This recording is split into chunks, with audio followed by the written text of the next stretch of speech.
आज हम पढ़ेंगे electric dipole in a uniform electric field. जब इलेक्ट्रिक डाइपोल को यूनिफॉर्म इलेक्ट्रिक फील्ड में रखा जाता है तो क्या होता है वो हम यहाँ पर देखेंगे। This is the electric dipole. ये इलेक्ट्रिक डाइपोल है ए सी, जिसके पॉइंट सी पर चार्ज है प्लस क्यू, ए पर चार्ज है माइनस क्यू।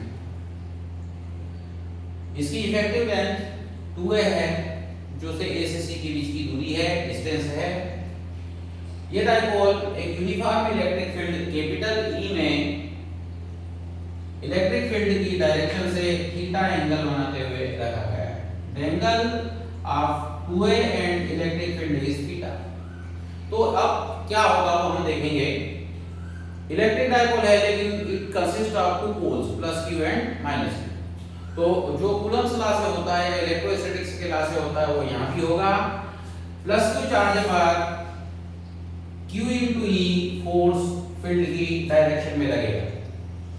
तो one force act on this direction on plus q charge. Similarly minus q charge पर force minus q into E electric field की अपोजिट डायरेक्शन में लगेगा, जैसे यहाँ पर शो किया गया है।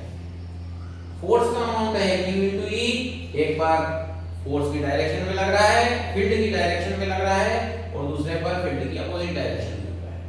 दो इक्वल और अपोजिट फोर्स एक ही ऑब्जेक्ट पर लग रहे हैं, so this makes a torque. ये मिलकर एक टॉर्क बनाते हैं। इस टॉर्क का मोमेंट होगा फार्मूले के अनुसार tau is equal to force का amount multiplied by the perpendicular distance between the forces. Force के बीच की परपेंडिकुलर डिस्टेंस आ गई d into c। अब इस ट्रायंगल से this is the right angle triangle A B C. इसमें ये 2 है hypotenuse, this angle is theta, so BC is sin theta से हम निकाल सकते हैं। यहां पर आएगा sin theta is equal to BC upon 2a। तो परपेंडिकुलर डिस्टेंस BC हो गया 2a sin theta.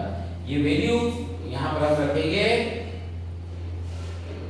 Q into E 2a sin theta, 2a Q में मल्टीप्लाई होगा, that gives the dipole moment P of the dipole, so it becomes P E sin theta, or in vector form we can write P cross E.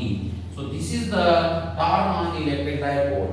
Due to this torque, अब ये torque लगेगा तो क्या होगा? Suppose this is the dipole, एक force इधर से खींच रहा है, दूसरा फोर्स इधर से खींच रहा है, तो क्या होगा? ये घूमकर इस स्थिति में आ जाएगा।